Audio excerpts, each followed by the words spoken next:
Welcome to Starbound. My name's the Voice Ogre, and I'll be your narrator today. Nearly 500 supporters get early access to our stories, including brand new stories of Sunspire Academy, which I happen to do, and Freyren and Rimiki. If you'd like to unlock early access and support new episodes and future series, tap Join below to become a Starbound member. Now, let's get into today's story. The alarm was not a scream. It was a scalpel. A cutting tone designed to slice through complacency without inducing panic.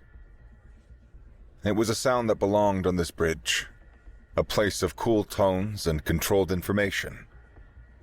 It was the first thing Commander Kenji Ito had noticed about the TCS Midas that he genuinely liked. It was professional. "Forced FTL disengagement, Captain!" Ito's voice was tight, a compressed spring in the otherwise zen-like calm of the bridge. "We're being interdicted. Dropping out now." The ship did not shudder so much as it settled, like a great beast lowering itself into a crouch. The star streaks on the main view screen snapped back into sharp, glittering points of light. Blackness. And then, not blackness. "Multiple contacts," announced Ensign Davies from the tactical station, her voice a model of forced calm, a steady rhythm in this sudden, discordant composition. "Vok Marauder class. I count 6 of them. Bearing 090. Range 5,000 kilometers and closing fast." 5,000 kilometers was knife fight range in space. It was a brawler's distance, a sucker punch in the dark. The Vok were not known for their subtlety. The ships resolved on the screen. They were an offense to orbital mechanics and aesthetics alike. Asymmetrical, brutish things that looked less like they were constructed and more like they were brutally hewn from slag heaps. Blocks of ultra-dense, slate-gray alloy were bolted together with a kind of aggressive functionality, bristling with oversized weapon emplacements that seemed to snarl at the surrounding dark. They were the architectural equivalent of a bloody, clenched fist. And in the center of their ugly, encircling cordon, the TCS Midas sat like a jewel. Captain Evelyn Reed remained perfectly still in her command chair. She had not moved a muscle, had not flinched at the alarm or sudden, violent proximity of the enemy. Her eyes, a pale, piercing gray, were fixed on the main screen. Her uniform was a crisp Terran Navy charcoal, a stark contrast to the golden gleam of her vessel. She was a veteran of humanity's earlier, uglier conflicts. The ones fought in ships that were, like the Vox, gray and functional and ultimately inadequate. She had seen good people die in those coffins. "They're boxing us in, Captain," Ito stated, the obvious hanging in the air like static. He ran a hand over his meticulously neat black hair. "Their interdiction field is strong. We're not going anywhere." "I'm aware, Commander." Reed's voice was low and carried a strange timbre, as if being played through a perfectly tuned instrument.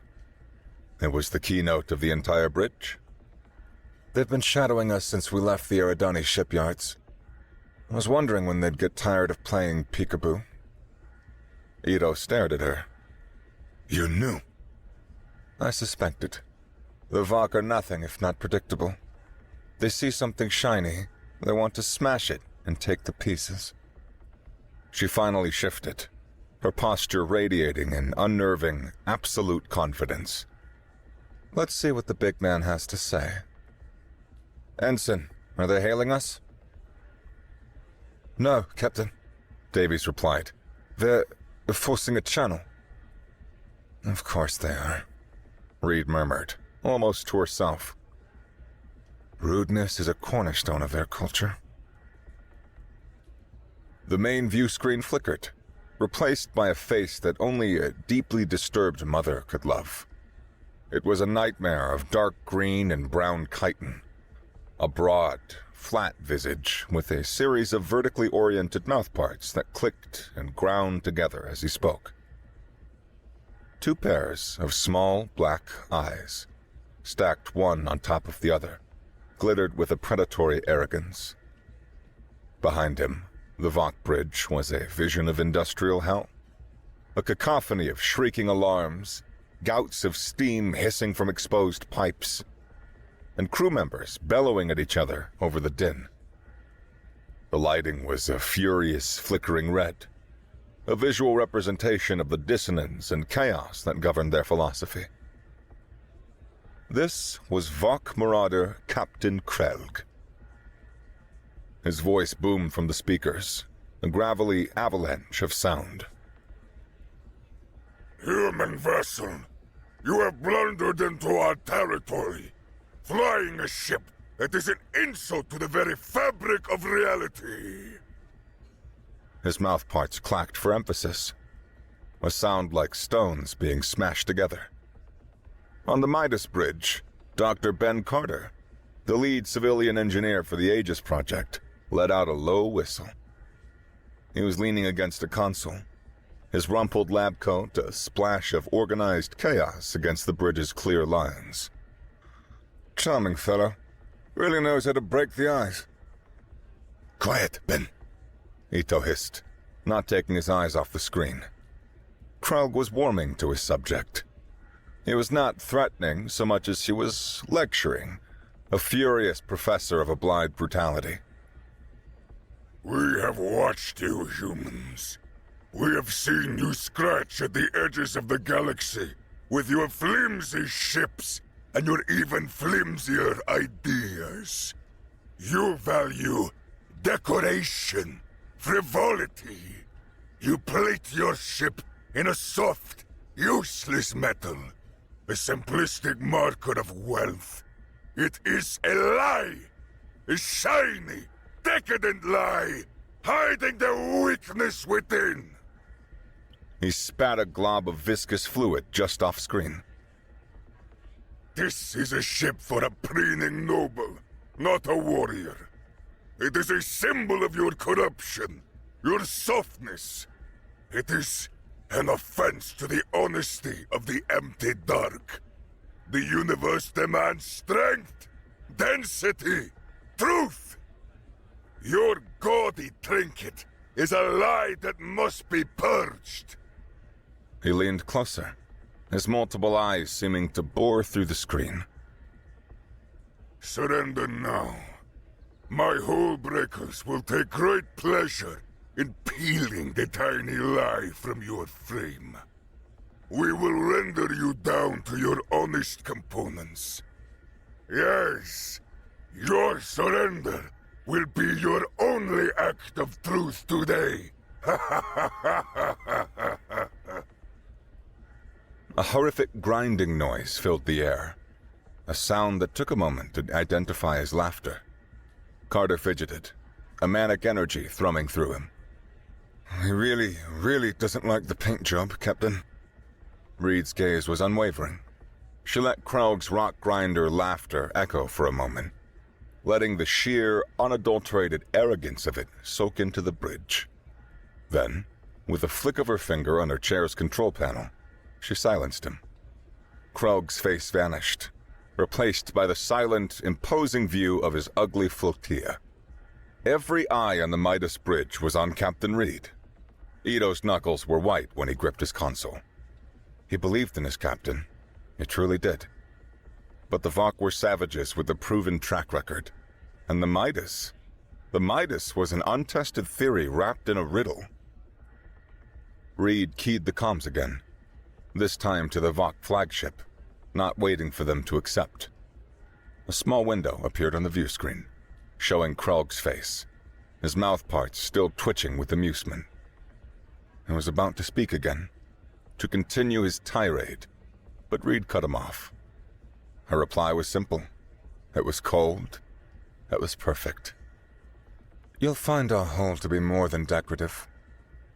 She terminated the channel. Aboard the Vok flagship, the Bone Grinder, the sudden silence from the human ship was more insulting than any shouted defiance. Krelg stared at the blank screen where the human captain's impassive face had been. She had hung up on him. Him. His amusement curdled into pure, unadulterated rage. It was unused to such defiance, Prey was supposed to grovel. Prey was supposed to beg. It was not supposed to be dismissive. Insolent whelps! He bellowed, the sound shaking the deck plates of his own bridge. Steam vented from a nearby conduit, hissing in agreement. They mock the principle of honest force. They cling to their lies. Crack their dishonest shell. Fire at will! On the Midas Bridge, Davy's threat board lit up like a nightmare's Christmas tree. Red icons flashed as every Vox ship registered weapon locks. Multiple inbound projectiles, Captain. Davy's voice was a razor's edge. Plasma and kinetic. Impact in 5, 4. Ito braced himself. All hands, brace for impact! 3, 2, 1. Reed did not brace. She leaned forward slightly. Her entire being narrowed to the incoming volley. "Show me," she whispered. The storm hit. It was a maelstrom of raw power, a testament to the Vox unsubtle philosophy. Great, molten globs of turquoise plasma, each the size of a shuttlecraft, hurtled toward the Midas. Alongside them, a hail of high-velocity kinetic slugs, massive, depleted uranium penetrators, tore through the back, silent and deadly. It was a barrage designed to punch through shields, melt through armor, reduce any conventional ship to a cloud of superheated vapor and shattered metal. But the TCS Midas was not a conventional ship. The plasma did not explode. It did not splash or detonate in a flash of fury. It flowed. The moment the first bolt touched the ship, something extraordinary happened. The point of contact flashed, not with an explosion, but with an intricate, impossibly fast tracery of golden light.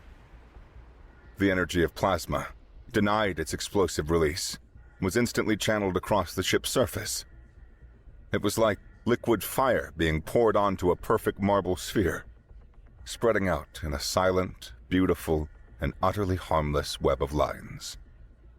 The entire ship lit up for a fraction of a second, a filigree of captured lightning, before the energy dissipated into a wavering, ghost-like heat haze that vanished into the black. Then the slugs arrived.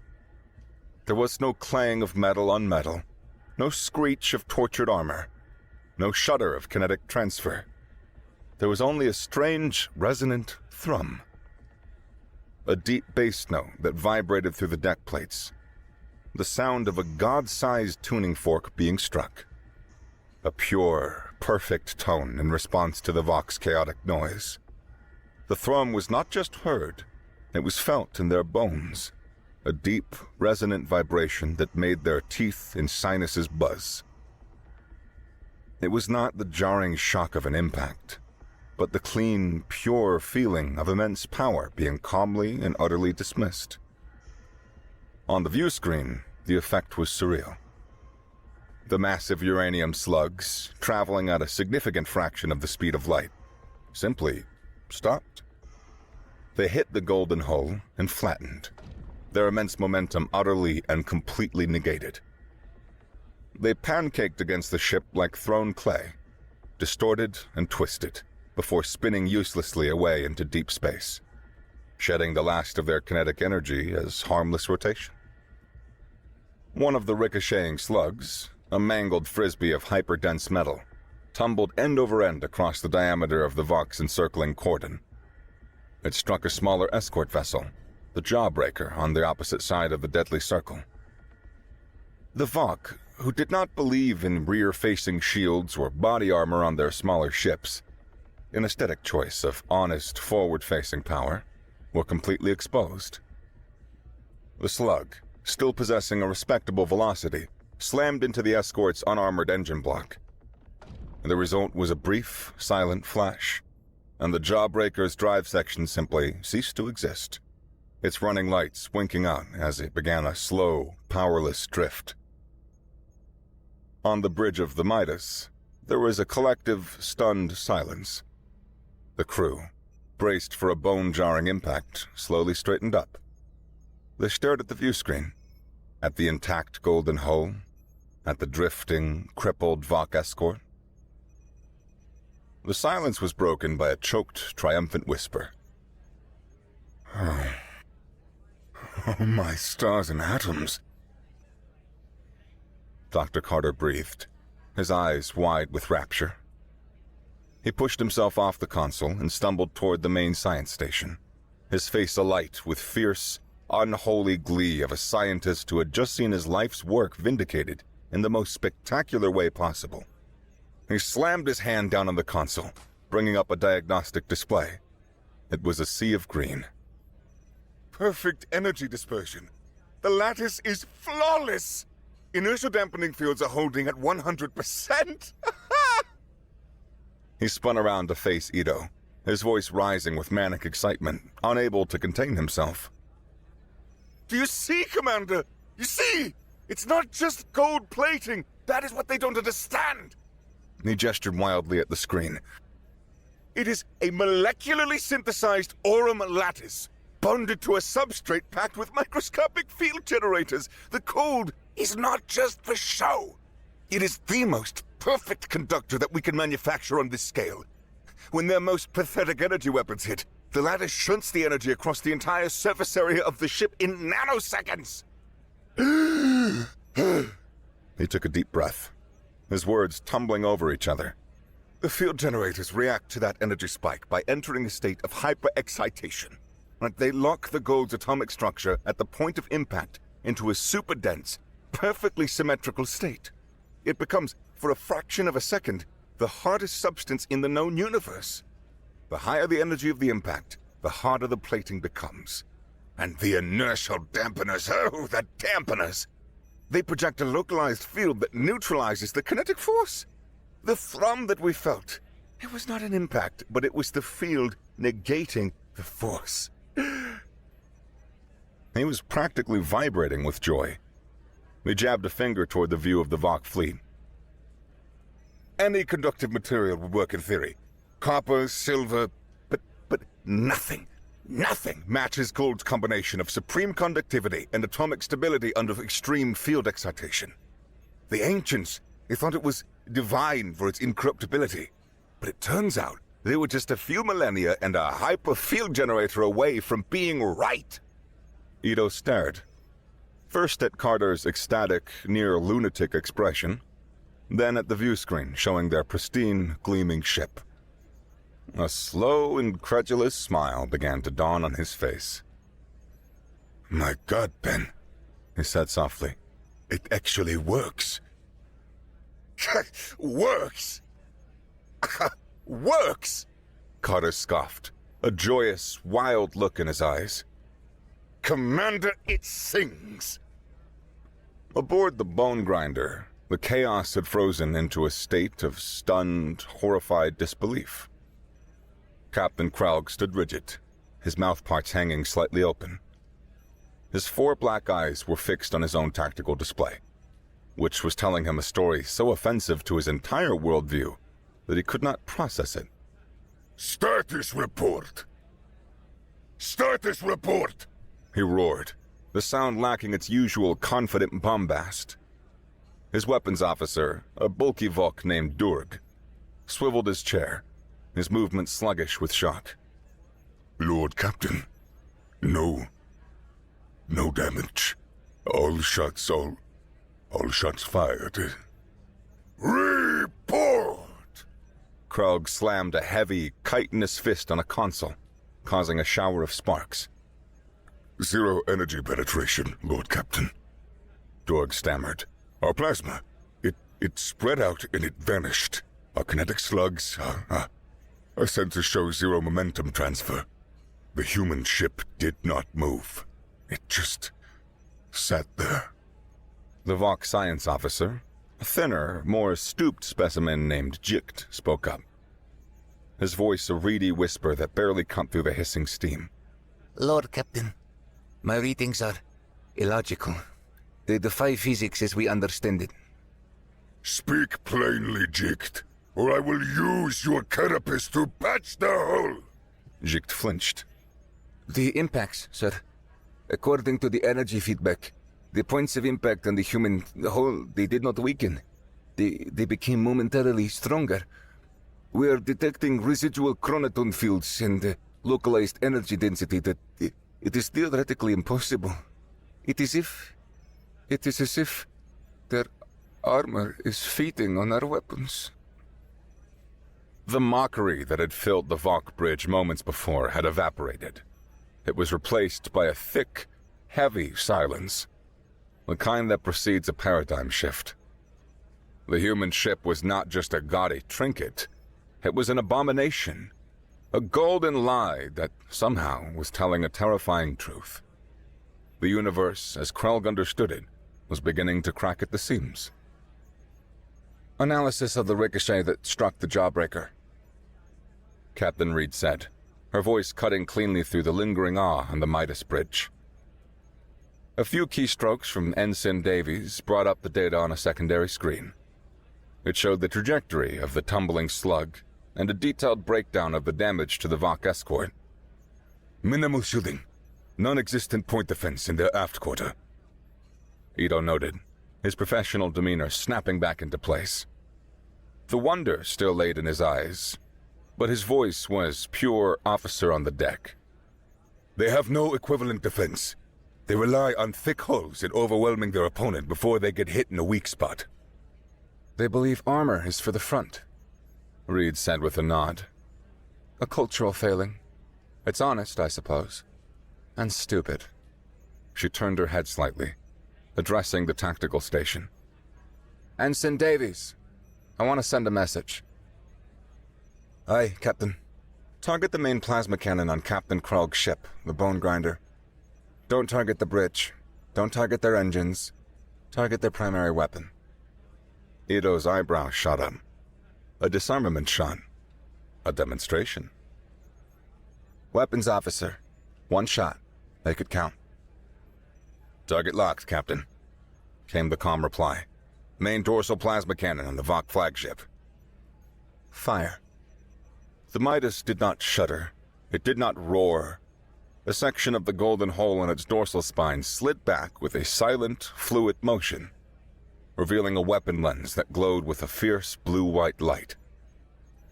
There was a low hum that lasted for less than a second, and then a single, elegant, incredibly cohesive beam of energy lanced out across the 5,000 kilometers of space. It was a scalpel of pure energy, not a messy glob like the Valk plasma. It struck the Bone Grinder's enormous, over-engineered primary cannon, a weapon that took up nearly a third of its forward hull. There was a silent, brilliant flash. When it cleared, the entire weapon emplacement, the barrel, the powder conduits, the armor housing, was simply gone. Vaporized. The hull around this new gaping hole was blackened and melted, but the rest of the ship, from the bridge to the engine block, was untouched. It was a statement.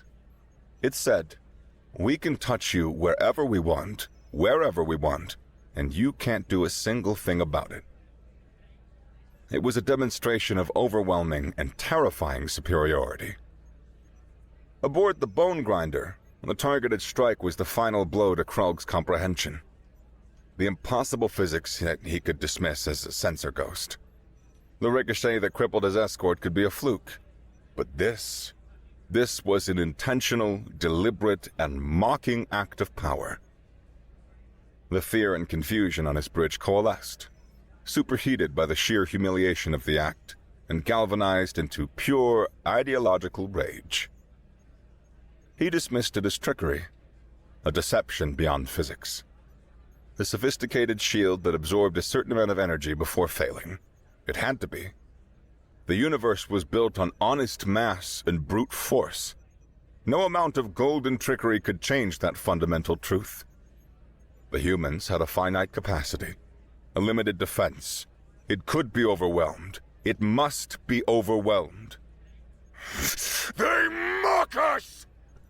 Krelg roared, his voice shaking with a fury that bordered on religious fanaticism. They think their parlor tricks can defeat honest power! They hide behind the shimmering lies! But we will show them the truth of the dark. The truth is force. The truth is volume. The truth is overwhelming power. He turned to his command crew, his 4 eyes burning with zealous fire. All ships, concentrate all fire on the lead human vessel. Every gun, every cannon, do not stop! Do not relent! We will saturate their pathetic shield. We will crack their shell and feast on the soft meat within. Break them with pure power! His order, bellowed across the fleet-wide comm, was a shot of adrenaline into the heart of the confused Vok raiding party.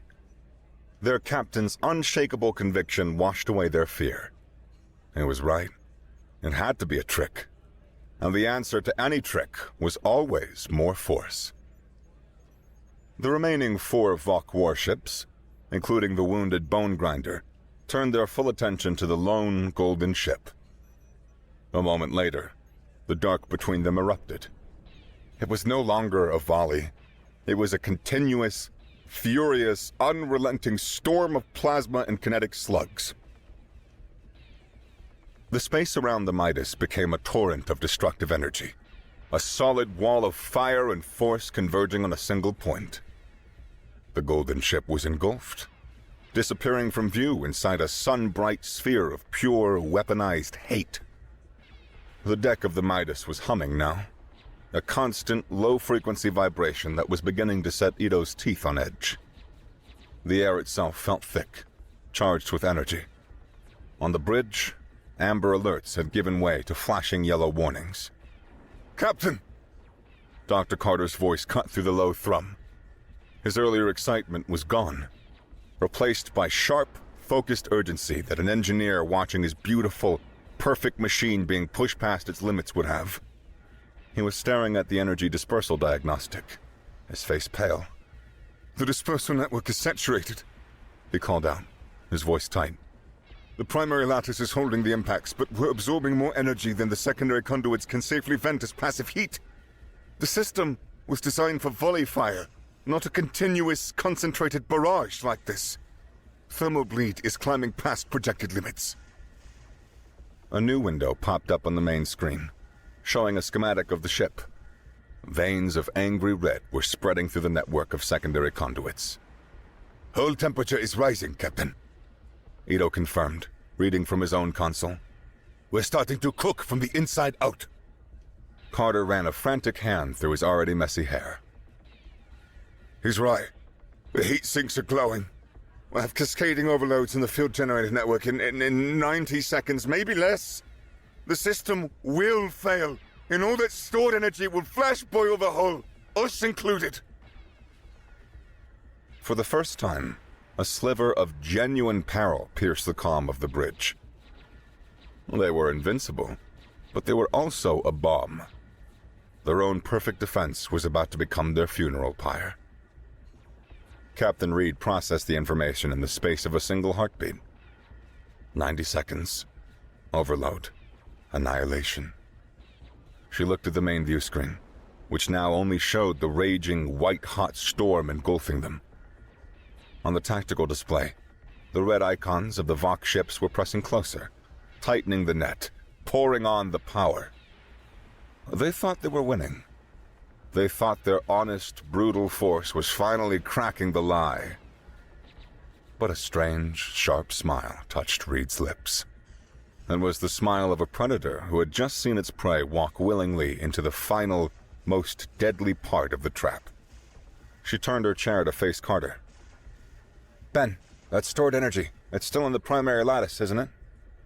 Contained, but present." Carter looked up from his console, his eyes wide. "Yes, a colossal amount of energy. The entire output of their fleet for the last 30 seconds. Can you vent it out directly?" Reed asked, her voice dangerously calm. "As a pulse, outward, instead of passive heat." Carter's mind raced, catching her logic instantly. The engineer's panic was replaced by a scientist's thrill at a new, terrifying possibility. Theoretically, it's a failsafe that we never tested. The sunburst protocol. We can pulse the stored energy outwards from the primary lattice, but Captain, the containment field is what keeps that energy from frying our own systems. To create the pulse aperture, we would have to drop the containment field's integrity to 5% for 0.8 seconds. And for that fraction of a second, while the aperture forms, we will be vulnerable. If they hit us in that exact window, then... They won't, Reed said with absolute certainty. She looked at the tactical plot again. The initial flare will be omnidirectional. Ben, a flashbang to blind every sensor they have. But the main pulse must be a direct release. Focus it outward, 180 degrees. I want all that energy concentrated on the ships doing the most damage. A directed pulse yet... Carter nodded frantically, his fingers already moving across his console, keying in the override sequence from the primary dispersal grid. Yes, that's much more efficient. Preparing the sunburst protocol. This is either going to be very brilliant or very, very messy. Helm, Reed commanded, her voice ringing with authority. Bring our prow to bear on that central cluster of 3 ships. Bring us in nice and close. Aye, Captain, the helmsman replied. Mr. Ito, Reed said, her eyes locked on the tactical display. The moment that pulse is away, the Vok fleet will be disoriented, and I suspect significantly damaged. I want our conventional batteries to provide the percussion, a cold, final rhythm to end this. Ito's grim expression hardened into a wolfish grin. With pleasure, Captain. All batteries standing by. The Midas began to turn. A slow, graceful, and utterly defiant movement. It moved deeper into the storm, its prow aligning with the 3 Vok ships at the heart of the assault. As it turned, the golden hull, already shimmering with the tracery of deflected energy, began to glow with a ferocious internal light. The thrumming from the impacts was building now, a rising, terrible tone. The ship was no longer reflecting the attack. It was containing it, pregnant with a stolen power. It looked like a small, captive sun. Reed watched the chronometer on her display count down. The Vok ships were now less than 2,000 kilometers away, still pouring on the fire. The yellow warnings in the bridge turned to a screaming solid red. Containment failure in 10 seconds, Captain! Carter shouted. Reed leaned forward, her hand gripping her armrest. Her voice, when she spoke, was as clear and calm as a winter morning. Now, Mr. Carter. Vent. Carter slammed his palm down on the console. For an infinitesimal moment, nothing happened. Then, an instantaneous, blinding flash of pure white light erupted from the Midas. It was not a beam or a bolt. It was an omnidirectional burst. A single, perfect sphere of multispectrum energy designed for one purpose: to overload every optical and energy sensor watching. On the bridge of the bone grinder, every screen went white. Alarms shrieked as sensors fried. Vok crewmen cried out, shielding their eyes. For a terrifying, heart-stopping fraction of a second, 0.8 seconds to be exact, the golden ship was exposed, its containment field at a mere 5%. It was the moment of ultimate vulnerability, but the Vok were blind. And then the main pulse followed. There was no sound. It was an event beyond sound. A silent, breathtaking wave of pure golden energy. The sum total of the Vok's futile, furious assault burst forth from the Midas in a perfect 180-degree arc. It was a release more than an explosion. A tidal wave of incandescent power, the color of 1 billion sunsets, washing out from the ship's prow. It was the Vok's own rage, their own belief in brute force, captured, refined, and thrown back in their faces. It was the most beautiful and the most devastating thing that any of them had ever seen. The Golden Wave was not technically a weapon. it carried no kinetic force. It was a tidal wave of pure electromagnetic force and raw thermal energy. But for the 3 Vox ships caught in its direct path, the distinction was academic. Their sensors were already fried. Their shields, designed to stop kinetic slugs and focused plasma, were utterly unprepared for a wave of ambient energy on this scale. The wave washed over them. The Vox honest, dense alloy, designed for brute force resistance, proved to be tragically an excellent conductor for the wave of thermal energy. The very density they prized became their undoing, absorbing the heat so efficiently that their ships cooked themselves from the outside in. Their systems died. Every conduit, every power relay, every computer core was flash-fused into a slag. Their unshielded hulls flash-boiled, causing catastrophic structural failures. Armor plates peeled away like burnt paint. Hulls warped and buckled. The ships, moments before the pinnacle of Vox aggression, began to drift, powerless and broken, their internal structures glowing a dull cherry red in the silent dark. The Vox attack, which had been a symphony of focused violence, broke into a cacophony of chaos and terror. The 4th ship, further from the pulse, was badly damaged but not dead. Its systems flickered, its crew blinded and panicked, its weapons silent. Krog tore his hands away from his seared eyes, blinking away the blinding white spots. His bridge was a disaster zone. Alarms blared a song of total system failure. The main view screen was dead. Emergency red lights cast long, dancing shadows across the panicked faces of his crew. Report! He bellowed, his voice raw. Sensors are gone. All of them. Durg shouted back. Comms are out. I can't raise the fleet. Visual! Krell commanded, stumbling toward the forward viewport, a thick pane of reinforced crystal reserved for dire emergencies. He peered out into the dark.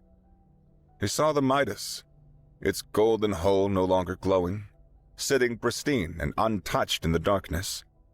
And he saw his fleet, the Headcracker, the Spine Snapper, the Flesh Ripper. 3 of his best ships, adrift and glowing like embers, visibly twisting and breaking apart in the silence. The 4th, the Kneebreaker, was tumbling, venting plasma from a dozen fresh wounds. His attack force was crippled, shattered, annihilated by their own reflected power.